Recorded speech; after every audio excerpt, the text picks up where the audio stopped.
Hello. Hello. Wow, normally it's just me that says hello. Well, I can say hello as well, can't I? Yeah. Right, fine, do it again. Although we don't want it to be too Blue Peter, where we're like, hello, in unison. Why not? Oh, quickly. Hello. Hello. We are in... No, that's not what I wanted to say at all. Try again. Hello. Hello. I find it really weird that you're saying hello. I'll stop. Hello. Hello. Welcome to the Popcorn Club. First things first, before we get into anything, you might be wondering why we're in a different room with a ridiculous fluffy cushion and not our normal bare cushion. To be fair, we have only done it twice and we've done it in the lounge, so it's not inconceivable that it's our bedroom. This is not our bedroom. We are actually on holiday. We didn't want to, just leave you in the lurch. We've only just started. We didn't want to stop what we were doing just because we decided to go on holiday. So because all 10 of you might get freaked out that we're not there.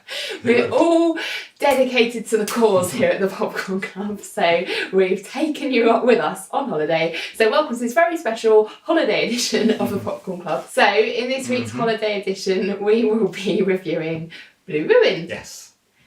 Russ. Hello. Can you give a brief summary of what Blue Ruin was about?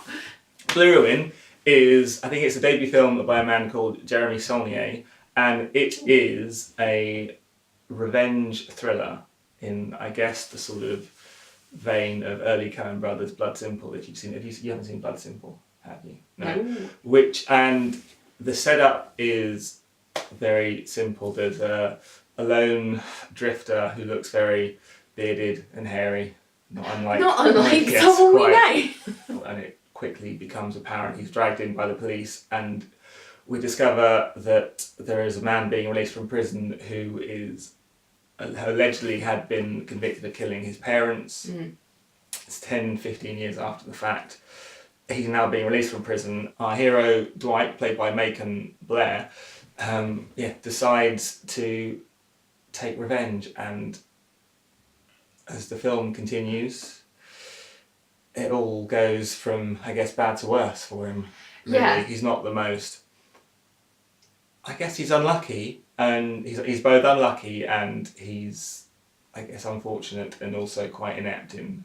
So what I liked about, and it's just spoiler alert, I liked the film.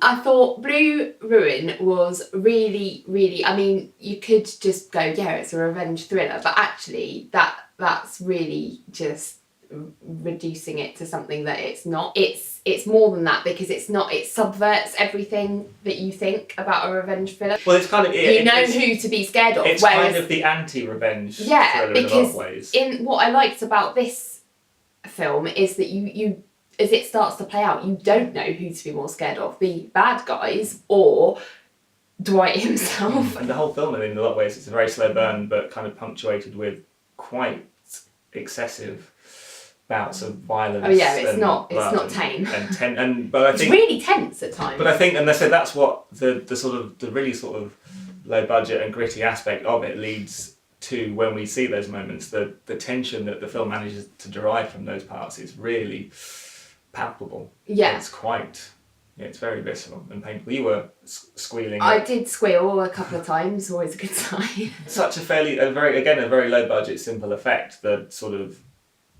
arrow stuck in the leg, which you've seen they do it's the sort of thing that's done in very many films and done to certain degrees of success, but it was a very simple man in the car trying to extricate an arrow from his leg. It was played out over the course of a couple of minutes, and it was tough. And it was to sit through. It was they had scenes like that which were really, really gripping, but then they also had this, and I guess this is where the Coen Brothers analogy that I know a couple of people have made on it comes in. It's really funny as well. Well, it's quite farcical in just the extent to how badly wrong it goes. And what's quite clever is they managed to have that kind of really black humour and really funny bits in it without it descending into a actual farce. The actual setups and the plot and the way in terms of story is quite farcical, but the way it's shot grounds it more than it otherwise could have been, and I think it's a delicate balance that the film plays off and manages to strike quite well. For something that is so funny and farcical in many ways, at the end of it you're really with Dwight's character, it's quite sad and poignant at the Well, end it's- as to what this grief and this madness has driven essentially him the to. futility. He never wanted to go down that road and do all the things that he'd done. Like, he was, you know, at many points throughout, he's horrified at what he's done, and every little bit, every step down that rabbit hole is another. He can't go back. He can only go forward. It's like this just isn't going to end. Yeah. And towards the end of the film, when he's sitting in that house, he's sitting in the house of the family who he's been stalking and who have been stalking him throughout the film, and the whole sequence where it plays out over about 10 minutes in almost silence, where he just goes around the house, is removing the guns and sitting waiting for them. Such simple things like when the light turns on. The timer on just the light. The timer on the light, and the amount of tension that derives from just the light turning on in a house is quite remarkable, and it just shows how well and effective the film is at just Building extricating as much out of what is. Little moments. Yeah, it's a really slow burn. Like, even just the backstory of, you don't know, like the first scenes, the first hour pretty much, you're not really sure why he's upset. Like, you get little bits kind of drip fed at just the right sort of moments. You're not bored, you're not thinking, oh god, they're not telling me anything, because you get more and more as it goes on. But, you know, too often, I think, in these sorts of films, everything gets thrown at you. Like, the backstory's there in the first 5 minutes, you're like, right, get it. You'd see at the beginning of the film, you'd see his parents get killed, and you then follow his trauma and I like that was part revenge, of what made it so gripping. What I didn't understand, and maybe you can answer this for me, was why he felt the need to, after he'd killed the guy that came out of prison, why he felt the need to then not be a drifter anymore and to spruce up and go back to his sister. Did he feel like he couldn't go back to his sister without dressing more conservatively, or? Well, he was obviously going to have to hang out there for a while and wait for them to appear, and rather than have everyone else maybe in the neighbourhood wonder what this crazy drifter man's doing. And also, when he shaved the beard off, he looked so... I wish he'd just kept it, because he looked quite cool with the beard. Without it, he looked terrible. It looked like two different people. It really did. I thought maybe it was to disguise, to stop the police following him, because obviously he'd been spotted by the family. Like, they could have easily gone, well, it's a guy with a beard, and I just thought he looked so different once he'd gone through his transformation that it was partly maybe to cover his tracks a little bit. Well, that was the thing I thought, because I say when the whole thing's kicked off, where the police are able to find him very easily in the back of his car as a drifter and let him know he's obviously what's going on. recognisable as a figure in the community. But and then as soon as he's taken revenge, I was like, well, the police are obviously, again, they'll be back involved in the next 5 minutes. And it took me a little while to realise why they weren't sort of cropping up. And it was because the other family were deciding themselves to take revenge on the revenge and keep it again in the family, as opposed to getting the police involved. Yeah, you were saying with the police that, you know, on the one hand, they were really good because they managed to find him in a car. On the other hand, ridiculously bad because a man got killed and they didn't think to investigate. And they just went nowhere. Yeah, sort of stabbed in the neck and there's a lot of blood in a public bathroom. Oh, by the way, that stabbing, lots of random carnage. Great violence there with it was like... Right in the head. Yeah, good. I like that. We'll talk about heads. There was heads being blown off.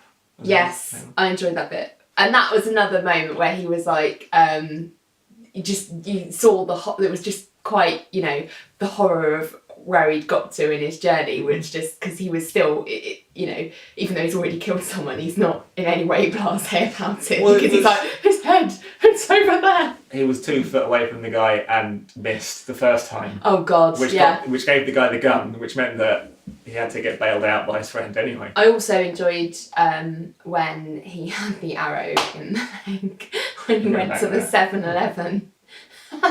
And to pick up the stuff for his surgery, and everything he needed was conveniently right next to each other. It was like the thread, something. The pliers, the thread. It was the thread.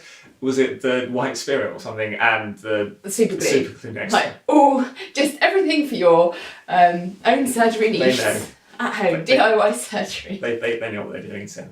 And when he runs to the hospital, because he gives up and realises he can't do it, he's just like, I had an accident on my leg. It takes all the energy he had, and you believe that. It's not... in so many films, the moment where they get to the hospital and just collapse when they Yeah. get there, it kind of just doesn't ring true. But you kind of having watched him sit there and try and pull out his leg in the car for that long, excruciating. just you can see it. You can see it in his eyes when he gets to the hospital, and he just passes out, and you believe that yes, You're done. Despite almost every bone in your body wants to say after the first killing, and as it gets deeper and deeper, you just want to say just walk away, just stop, just let it go, and just walk away. But he doesn't, and I think part of the way he keeps going about it, sort of steadfastly through everything that goes wrong, you do root for him in a sort of perverse way up until I guess with the last scene where both families are confronted and put together, and and again you still just want to say just stop, just leave it. You don't have to. But they've almost come too far, and I love the fact that's why it's kind of just like the anti-revenge thriller, where it kind of just lays everything on the table and says, should you really be doing this anymore? I mean, it's kind of a lot of films that get caught up in the violence and start to glamorise that kind of thing without thinking really about the family consequences. And I think, and it was really nice the way that I didn't see it coming the moment. It's almost like you kind of, as the story slowly laid itself out to you, and you found out that the reason why they were essentially warring families was because the parents had had an affair. Yeah. Didn't even tweak that, and it was a nice reveal at the end that the kid was. Yeah, it's just this drip feed. It was very elegantly done. All the information being drip fed throughout the film, so you even right at the end you were getting a little last piece of the puzzle. And I just love the main kind of subversion of who is more dangerous: people who are just like nasty people, the bad guys, so to speak, or people who are absolutely blinded by pure emotion, whether that's grief, revenge or avenging, something. They're both as dangerous in their own way. I'm going to give it 9 popcorns. 9? Yeah, I think it was really good. That's strong. Yeah. Strong. I think it's strong. I don't think it's a good, solid entry into the revenge genre. It does some good things, and it is, I think, incredibly well shot on a very low budget. I think it really has a strong, gritty tone to it, but I still think I'll give it 8. Okay, why 8? I don't. What's wrong with it? Why not 9? Because it's still, I think it's still a fairly simple setup. I think it's. Is there not elegance in simplicity, Russ? No, there can be. I don't know. Okay. I always have a hard time justifying in my own mind the numbers and the ratings, and they The always iterations change. between 8 and 9. And they change month to month and year to year. If you asked me to do a list at the end of the year, would it still be an 8? Would it be a 9? Would it be something else? I don't know. We're holding you to this. All popcorns are legally binding. Well, if you've seen Blue Ruin and you want to let us know. It is still on at the cinema. It has been out a few weeks. It is still on the cinema if you can grab it or find it. But I think it's also on demand on the internet. You can pay for it. It's worth seeking out. It is good. Let us know what you thought in the comments, and also please like and subscribe to us. And you can also, if you really want to, follow us on Twitter and Facebook, and all those links are down in the description box below. Hopefully you enjoyed it, and we will see you next time. Our next video, what we're hoping to have filmed and ready for you over the weekend, is X-Men. Days We're going to be going to go and see that this weekend. So if you want to be able to watch our video as soon as it's live, then please, and don't want to be spoiled, then please go and see X-Men this weekend, because that's what we're going to be talking about next. Okay, see you then. Bye.